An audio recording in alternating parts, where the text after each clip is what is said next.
Violet Bear, madre del que fuera director del Manchester City, Chris Bear, estaba tumbada sobre su cama.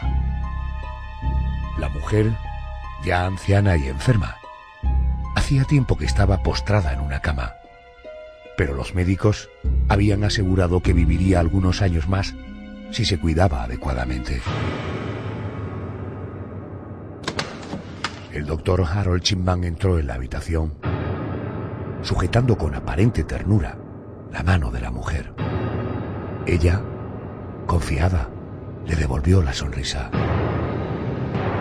Preparó una jeringuilla y con ella le inyectó una dosis alta de morfina que en cuestión de minutos acabó con la vida de Violet.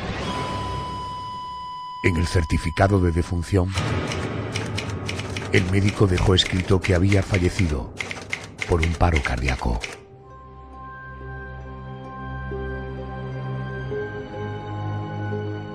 Aquella fue solo la punta del iceberg de una trayectoria criminal protagonizada por Harold Shipman, conocido como el Doctor Asesino. Un hombre que, según algunos investigadores, mató a más de 300 personas. Pero no es el único expediente que saca a la luz los actos depravados de algunos profesionales de la medicina.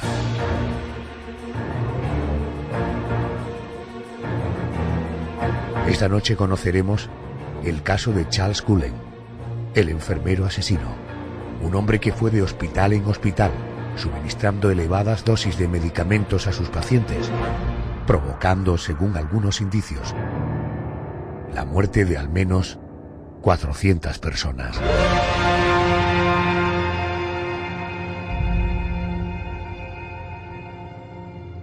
O la espantosa historia de Miyuki Ishikawa, la matrona asesina. Una japonesa que dejaba sin comer y beber a los recién nacidos para acabar con sus vidas. De aquella cruel manera, asesinó como mínimo a 103 niños.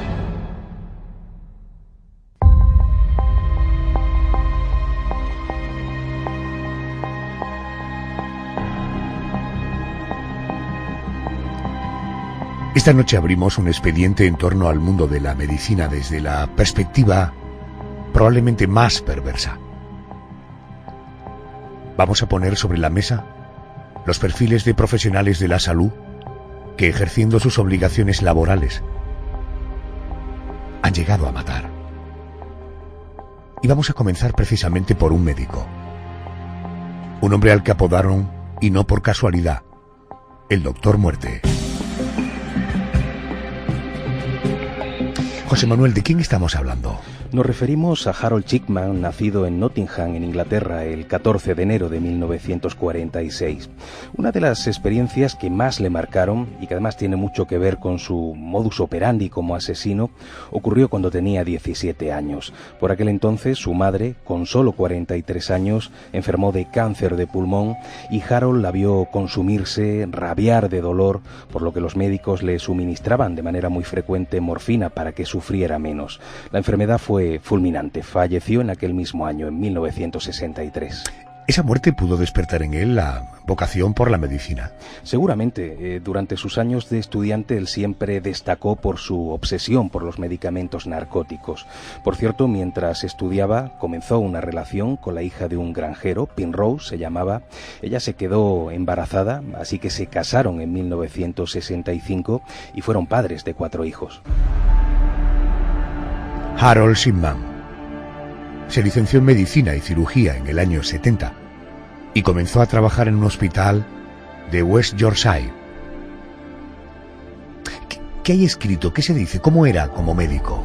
Pues hay que reconocer que sus pacientes lo querían mucho porque era un doctor que se mostraba amable con todos, que para muchos era incluso más que un médico, era casi un amigo. Y sus compañeros también lo tenían en buena estima porque al parecer era muy trabajador, era muy competente, eso sí, menos en ginecología porque parece que era demasiado brusco haciendo el reconocimiento a las pacientes. Pero claro, Harold intentaba trabajar de vez en cuando en esa área, en la de ginecología, porque allí era mucho más fácil acceder a las reservas de morfina.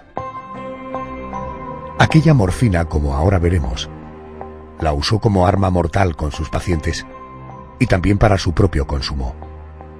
Harold se convirtió en adicto a aquella droga. Tanto es así que, en el año 75, fue detenido por hacer recetas falsas para tener acceso a otras drogas médicas. Aquello supuso una pausa en su carrera, porque tuvo que ingresar en un centro de rehabilitación. A su vuelta, trabajó para varios hospitales hasta que se puso al frente de su propia consulta privada. Hasta ese momento, hasta entonces, Harold había llegado a matar a alguien en los centros en los que había estado trabajando. Con pruebas solamente existe un caso. Se trataba de un señor mayor que tenía cáncer y su yerno le preguntó a Harold por el futuro de aquel hombre y él contestó con total sinceridad que le quedaba muy poco tiempo de vida. Y así fue, pero así fue porque el 4 de marzo de 1970 Harold Chipman le inyectó una dosis de morfina tan elevada que se lo llevó a la tumba. Vamos a empezar a fijar fechas y cifras. Año 92 inaugura su consulta privada. Allí llegó a atender a más de 3.000 pacientes. ¿Podemos fijar ese momento y esa fecha como el inicio de su auténtica carrera criminal? Sí, fue el inicio de una masacre, vamos a decir, discreta, porque Harold aprovechaba su trabajo de médico para suministrar altas dosis de morfina a pacientes que le caían mal o incluso a personas que estaban en estado terminal o con enfermedades crónicas siempre asociadas al dolor. Las inyecciones las ponía él mismo en las viviendas de los pacientes a los que visitaba y al fallecer Harold firmaba el certificado de defunción como si hubiera sido una muerte natural. De esa forma, durante los 5 años que pasaron hasta su detención, mató a decenas de personas, la mayoría gente anciana. Solo en el año 97, Harold Chipman asesinó a 37 personas. Entre ellas, se cuenta alguna vinculada con personajes muy conocidos. Sí, por ejemplo, el caso de Violet Berg, de 60 años, madre de Chris Berg, el que fuera en su momento director del Manchester City. Y bueno, esta mujer, según su hijo, apreciaba mucho al doctor Chipman, algo que a Chris le dolió aún más cuando se enteró de que la muerte de la mujer no fue casual. En el año 93, Harold le inyectó una dosis muy alta de morfina, mientras Violet le miraba confiada y con una sonrisa en los labios. En ese certificado de defunción, el doctor indicó que el fallecimiento se había producido por un paro cardíaco.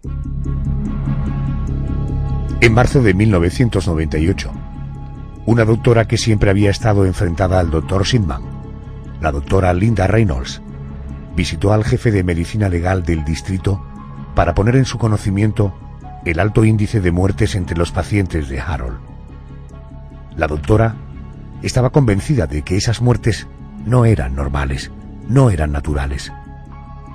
O bien se debía a negligencias, o directamente se trataba de asesinatos. ¿Qué pasó a partir de ese momento?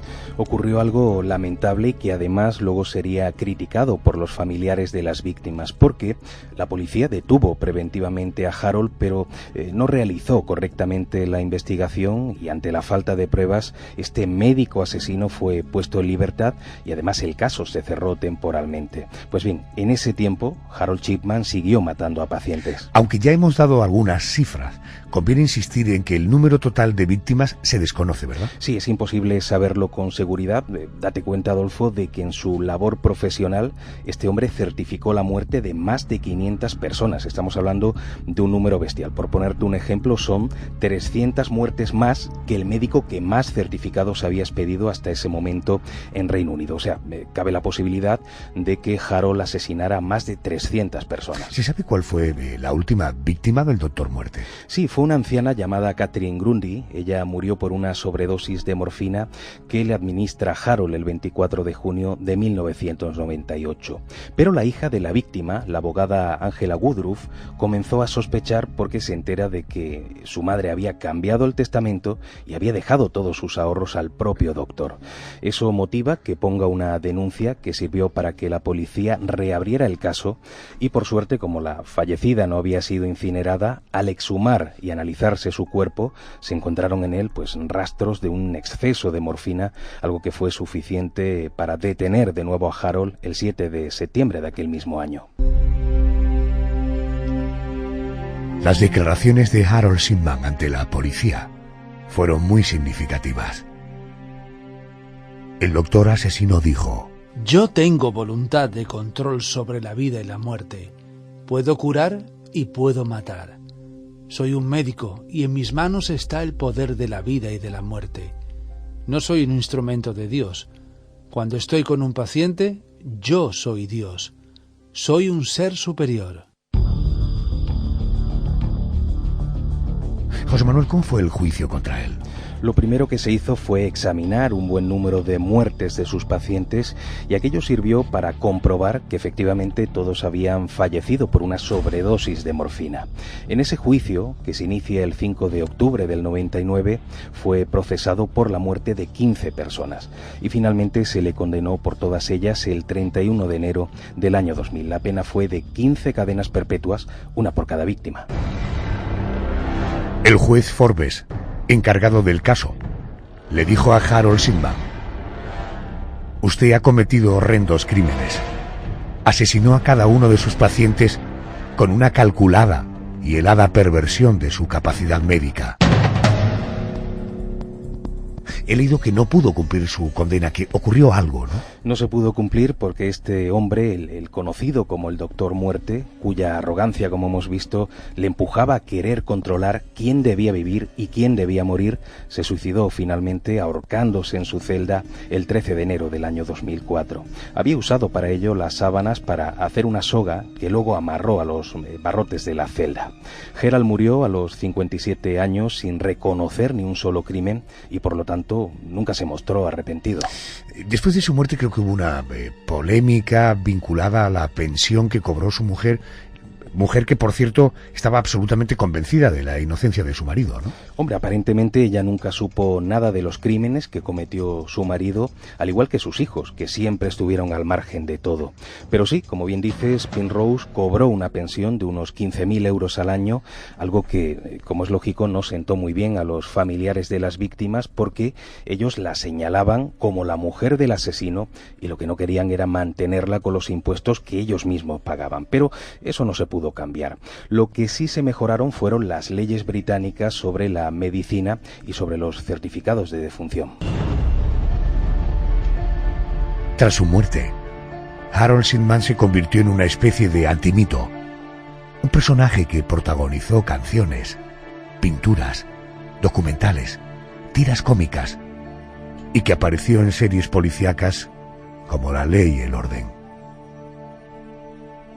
En julio de 2005 se inauguró en Hyde Park un jardín en memoria de las víctimas del Doctor Asesino. Se llama el Jardín de la Tranquilidad. Cope y Editorial Secotia presentan el libro de John Wayne, El payaso asesino. Una crónica negra seleccionada del programa La noche de Adolfo Arjona, incluida en la colección Mi expediente favorito. Consigue tu ejemplar en librerías y entra en miexpedientefavorito.com para formar parte de un exclusivo club y conseguir regalos de miedo. El segundo expediente de la noche lo protagoniza un enfermo de profesión, enfermero y además asesino, Charles Cullen. Él nació en Nueva Jersey el 22 de febrero de 1960, hijo de un chofer de autobús escolar y de una ama de casa. La muerte prematura de su padre, Meme Cullen, provocó en el niño una sensación de soledad que lo llevó con 9 años a intentar suicidarse con productos químicos. Sería el primero de 20 intentos de suicidios. Pero ahí no acabaron las desgracias ocurridas en la infancia de Charles. Pues no, porque el 6 de diciembre del año 77, a sus 17 años, su madre murió en un accidente de coche y, bueno, aquello le afectó tanto que dejó los estudios y se alistó en la Marina de los Estados Unidos para, bueno, tratar de huir de una infancia que él consideraba miserable. Pregunta que es un poco literaria, pero él fue capaz de superar los traumas de su niñez durante esa etapa como militar. No solamente no pudo, sino que incluso fue a peor. A Charles hay que decir que lo destinaron a un submarino, que incluso alcanzó el rango de suboficial de tercera, pero que allí empezó a mostrar un comportamiento que podríamos definir de psicótico. Lo descubrieron varias veces vestido de cirujano, o sea, con la bata, la mascarilla, los guantes de látex. Incluso tuvieron que frenar 7 intentos de suicidio, por lo que fue internado por problemas mentales.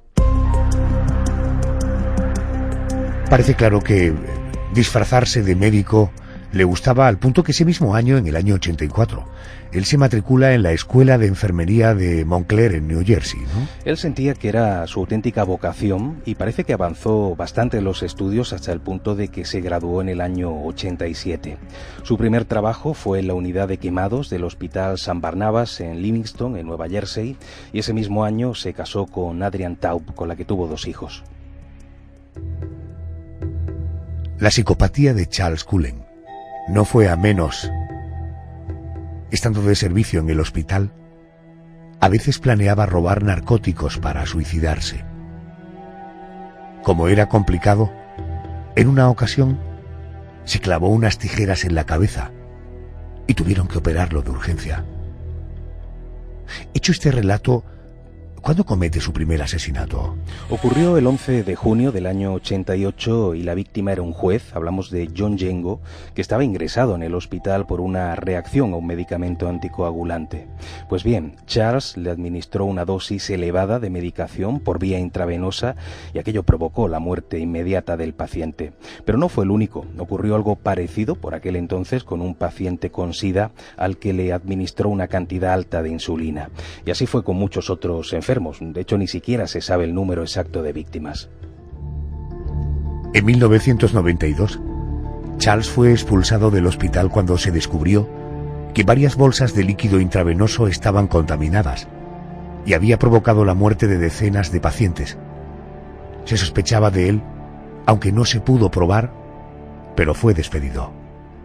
José Manuel, ¿cuáles fueron sus siguientes pasos? Pues en el mismo año 92 entró a formar parte de la plantilla del Hospital St. Luke's Warren en Phillipsburg, también en Nueva Jersey, y en este nuevo centro mató a 3 ancianas inyectándoles una dosis fuerte de digoxina, que es una sustancia que se suele usar en enfermedades del corazón.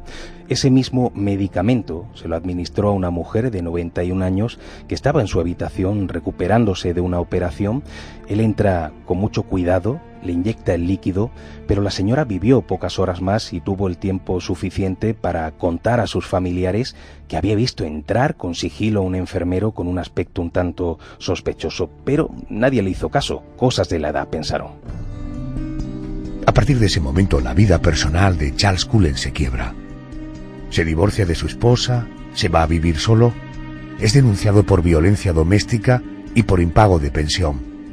Por tanto, todo fue a peor, ¿verdad? Sí, parece que se vuelve completamente loco en aquel momento, porque incluso llega a acosar y llega a colarse en la casa de una compañera de trabajo hasta el punto de que ella lo denuncia por allanamiento y Charles fue detenido y condenado a 1 año en libertad condicional. Y aquello provocó que de nuevo intentara suicidarse, por lo que fue internado en otro centro psiquiátrico.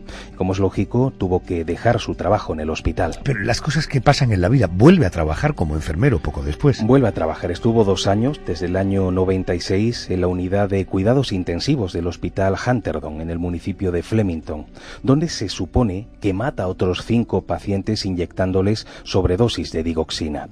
Después entró en depresión, dejó el trabajo, fue internado en otro psiquiátrico. Parece que tampoco mejoró, porque de hecho al salir los vecinos aseguraban verlo en mitad de la noche, pues por la calle, hablando solo, gritando, persiguiendo gatos y perros. Tenía la cabeza completamente perdida. Tenía la cabeza perdida, pero fue contratado a mediados de 1998 en el Hospital Liberty, en Pensilvania. Allí sembró una vez más la polémica. A Charles lo descubrieron suministrando a los pacientes medicamentos sin receta y lo despidieron por entrar en la habitación de un enfermo con un par de jeringuillas en las manos.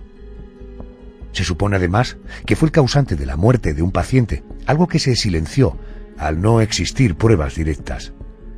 Y de allí salta al hospital Easton, también en Pensilvania. Es increíble, pero sí, allí estuvo desde noviembre del 98 hasta marzo del 99, y es que ocurrió lo mismo. Un paciente murió el 30 de diciembre del 98 por una sobredosis de digoxina, pero al no existir pruebas directas no fue denunciado.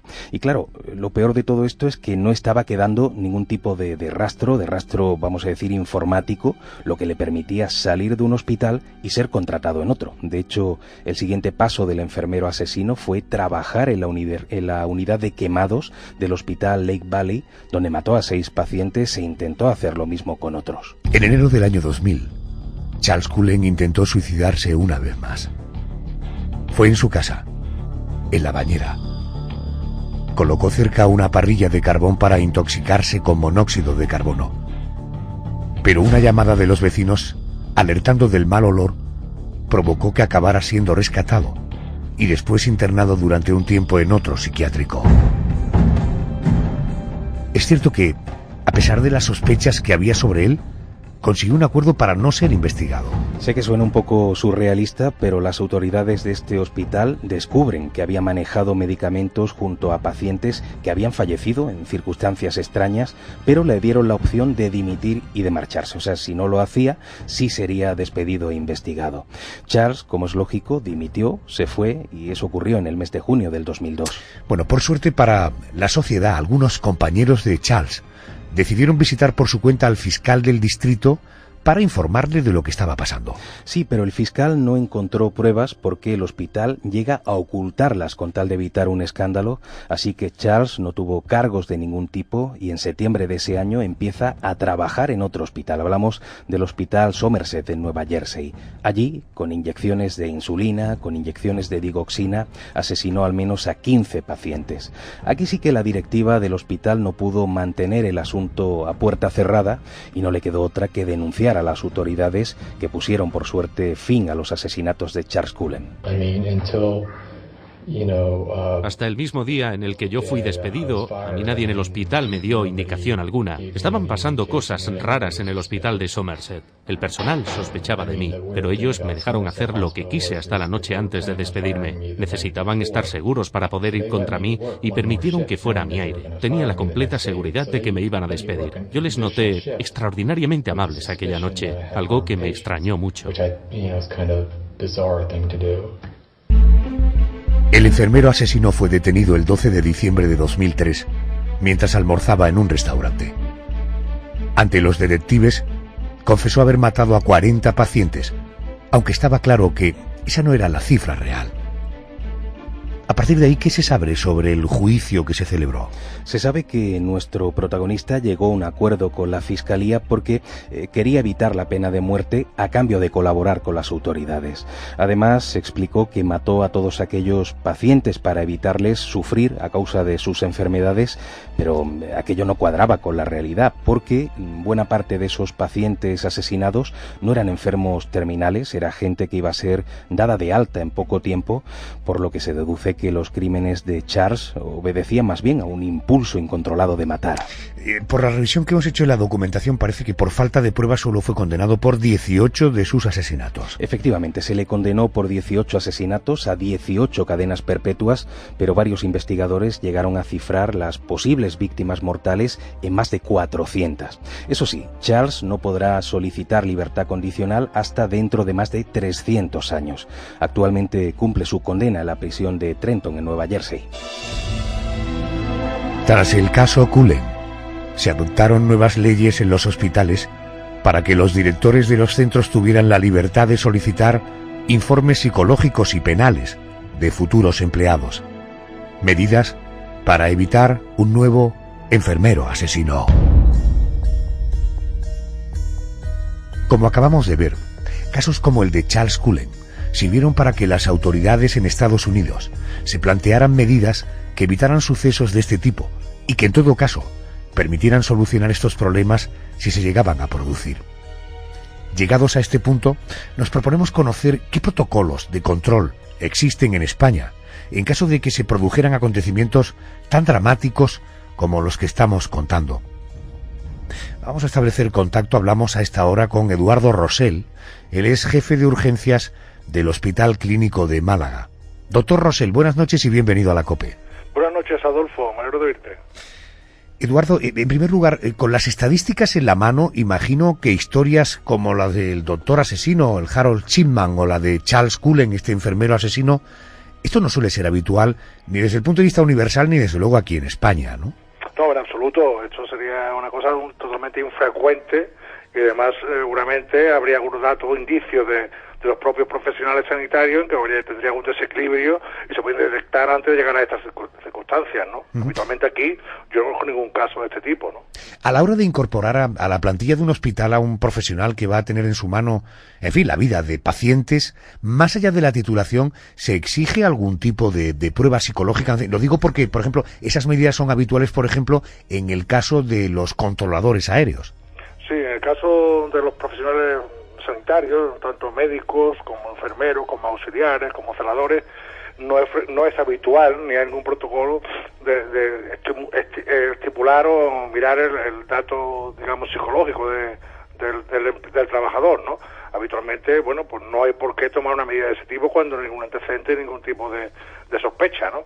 Y no está regulado por ningún sitio que en un contrato temporal de un profesional que acude a un hospital, a una urgencia, a un centro de salud, pues se le pida ningún tipo de certificado psicológico, salvo que tenga antecedentes y estén conocidos, ¿no? Correcto. Doctor Rosell, los profesionales que se encargan de inyectar los medicamentos, supongo que son enfermeros, lo que antes conocíamos como ATS, supongo que estos son los encargados y solo ellos de inyectar, ¿no? Efectivamente, el facultativo médico es el que pone el tratamiento, que está facultado para ello. El enfermero no puede poner medicación por su cuenta y riesgo, sino que ser por orden médica, por prescripción médica siempre, que es el responsable del paciente, el responsable de la medicación, de los efectos que puedan ser adversos de esa propia medicación, y lo único que hace es inyectar, en este caso, pues la medicación que el facultativo le ordena realmente. Si en un hospital, no sé, los empleados perciben algún comportamiento extraño en un médico o en un enfermero, o sea, algún tipo de depresión o de trastorno repentino, ¿se suele tomar alguna medida? Efectivamente, cuando ha ocurrido, y yo tengo experiencia que algún caso ha ocurrido, no con esta consecuencia que habéis relatado en estos acontecimientos, pero ha habido alguna persona quizá con algún trastorno que ha hecho alguna actuación que no era decorosa o elegante o confortable para los pacientes, y enseguida cualquier compañero suyo viene al responsable tanto de médico como de enfermería o de auxiliario o cualquier estamento dentro del hospital y manifiesta que ha ocurrido un hecho y se pone en contacto con el responsable. Al final, como yo como director de mi unidad, en este caso, tomo la medida propia, que es abrir un expediente investigador, ver qué ha ocurrido, llamar a la persona o persona que tiene una conducta sospechosa o alterada y a partir de ello pues comunicarlo a la dirección del hospital, dirección médica facultativa y a la gerencia para que inicie los trámites oportunos. En mi caso se ha dado alguna vez un caso muy puntual, vuelvo a repetir, pero que ha habido una persona con alguna alteración mental que ha tenido un maltrato con el paciente y entonces pues al final pues se adoptó la decisión en el hospital de trasladarlo de servicio, poner un servicio que no esté en contacto con el paciente, llámese que esta persona se fue al tema de higiene o a elaboración de algún protocolo, pero sacarlo del contacto directo con el paciente. Y eso también exigiendo que haya una valoración psicológica y psiquiátrica del propio personal sanitario, ¿no? Estoy hablando con el doctor Eduardo Rosell, un prestigioso médico de la ciudad de Málaga, es jefe de urgencias del Hospital Clínico de Málaga. Doctor Rosell, es decir, solo se puede entender, supongo, por un trastorno psicológico o psiquiátrico, pero quien se forma para ayudar y para salvar vidas, que termine ejecutando a pacientes, a usted como médico supongo que le tiene que erizar la piel, ¿no? Obviamente, bien lo has dicho tú, Adolfo, la propia profesión sanitaria está destinada a mejorar la calidad de vida del paciente, a mejorar, a que esté más confortable, a quitarle los problemas que le aquejen, llámese dolor, llámese sufrimiento. Esa es nuestra profesión, nuestro código ético hipocrático siempre ha ido en ese camino. Es muy difícil contar con una reiteración, pero también es verdad, Adolfo, que yo he tenido facultativos, compañeros míos, que han tenido un trastorno psicótico o psiquiátrico en este caso, y la verdad es que tuvo un brote en una guardia en la urgencia. Y entonces esto se puso en conocimiento, se retiró del servicio y luego tuvo una baja por enfermedad mental y luego una jubilación. O sea que estas cosas pueden ocurrir muy ocasionalmente, pero realmente ocurren, ¿no? Pero claro, eso va en contra del principio de ayuda al prójimo y de intentar solucionar los problemas de los pacientes que tenemos a nuestro cargo, ¿no? ¿Realmente es tan estresante, tan radicalmente estresante trabajar en un servicio de urgencias de un hospital? Bueno, es estresante porque hay mucha frecuentación, muchos pacientes van, quieren todos ser los primeros, atenderlos rápidamente. El hospital siempre, la urgencia garantiza las prioridades de actuación, que son los llamamos triajes o clasificaciones de los pacientes según el grado de gravedad, y entonces en función de eso se actúa. Cuando hay muchísimos pacientes, pues hay reclamaciones o quejas en cuanto a que no son atendidos con la puntualidad o la celeridad que cada paciente cree precisar o cree merecer. Pero eso hay unos protocolos estandarizados que se actúan según la gravedad del paciente, o también se actúa según el grado o cuidado de un familiar, que sea un paciente frágil, un paciente mayor, que viene postrado en cama, que viene en camilla, que puede tener oxígeno para confortarle, que puede tener una patología multifactorial, y en este caso se actúa en ese paciente con más prioridad que en otro paciente joven que está, digamos, estable y que lo que necesita es un tratamiento prácticamente de centro de salud o de ambulatorio, porque es una patología banal. En este caso, pues para eso están las clasificaciones ordenadas por las escalas de gravedad, ¿no? Doctor Rosell, gracias por atenderme. Le mando un abrazo. Igualmente, Adolfo. Gracias, buenas noches. Gracias. Si el protagonista del primer expediente de esta noche ha sido un doctor y el segundo un enfermero, ahora vamos a conocer un tercer caso protagonizado por una matrona asesina. Para ello vamos a viajar a principios del pasado siglo, concretamente a Japón, para compartir la historia de Miyuki Ishikawa. José Manuel, ¿quién era esta mujer? Miyuki nació en el municipio de Kunitomi en el año 1897 y es una mujer que se decanta en sus estudios por el campo de la medicina. Ella se gradúa en la Universidad de Tokio y aunque se casó, por aquella época nunca tuvo hijos. Ella llegó a ser directora del hospital de maternidad Kotobuki, en el que ejercía en el día a día como matrona. ¿Qué llevó a esta mujer a matar? Pues esto es muy curioso porque da la impresión de que ella lo tomaba casi como una especie de acto de caridad. Miyuki en el año 1940 se encargó de ordenar todos los documentos de familiares de los recién nacidos del hospital y descubre que buena parte de sus padres eran pobres. La mujer llegó a la conclusión de que la vida de aquellos niños sería horrible. Había solicitado ayuda a los servicios sociales, no recibió ninguna respuesta y se decide a poner en práctica un plan B que era absolutamente lamentable. ¿Plan B? ¿Que matarlos? Matarlos, pero los detalles son horrendos porque a veces esas muertes eran lentas, eran muertes provocadas por el hecho de no darles de comer ni de beber. A otros los mataba directamente durante el parto sin que lo supiera la madre, pero todavía hay algo peor. Llegó a negociar con algunos padres la muerte de sus hijos. ¿Te refieres a que les pedía dinero con tal de no matarlos? No, al contrario. Pedía 4.000 yenes a cambio de matarlos, alegando que se gastarían menos si morían los niños que el gasto que supondría mantenerlos toda una vida. Y lo realmente triste es que la mayoría de los padres accedían al trato y Miyuki y su marido amasaron de esta manera una enorme cantidad de dinero. Aunque otras matronas y otros empleados se dieron cuenta de lo que ocurría y dimitieron, las autoridades prefirieron ignorar lo que pasaba, principalmente motivados por las comisiones que ofrecía la asesina para que no la denunciaran. Un doctor corrupto era el encargado de diseñar discretos certificados de defunción que no reflejaban para nada la realidad de aquellas muertes infantiles. Por cierto que el gobierno japonés tampoco estaba como muy por la labor de investigar estos casos, ¿no? Pues no, entre otras cosas porque no existían derechos para los niños hasta el punto, fíjate, que si un niño moría de la paliza de sus padres, el Código Penal de Japón hasta el año 1907 lo catalogaba literalmente no como asesinato, sino como lesión corporal con resultado de muerte. ¿Y cuándo deciden las autoridades parar los pies a esta asesina? Fue cuando unos oficiales de policía descubrieron unos ataúdes vacíos y medios escondidos cerca de la casa de Nagasaki Ryutaro, el empleado de una funeraria. Como aquello les resultó sospechoso, interrogaron al hombre y él acabó reconociendo que trabajaba para Miyuki haciéndole féretros para los niños que ella mataba. Aquello dio paso a la autopsia de varios de aquellos recién nacidos y se descubrió que no murieron de causas naturales sino por desnutrición o por neumonía. ¿Y detuvieron finalmente a esta matrona asesina? Sí, tanto ella como su marido fueron detenidos el 15 de enero de 1948, pero lo que sorprende es que tanto las autoridades como la propia sociedad japonesa de aquel entonces apoyaron la idea de que los culpables eran solo los padres de las víctimas que habían pagado para que esos niños murieran y no Miyuki, a la que consideraban casi como una simple mano de obra. Oficialmente, la matrona cometió un simple delito por omisión al dejar morir de hambre a aquellos niños. La cifra de esas víctimas se estableció en 103, aunque era imposible dar con un número exacto que seguramente fue mucho más elevado. Aunque el tribunal de Tokio sentenció a Miyuki Ishikawa a solo 8 años de cárcel, una posterior apelación en 1952 rebajó la condena a 4 años. A raíz de esta espantosa historia, el gobierno de Japón legalizó el aborto por motivos económicos, medida que se instauró en 1949. Años después, Miyuki salió de prisión, pero al poco tiempo se le perdió la pista.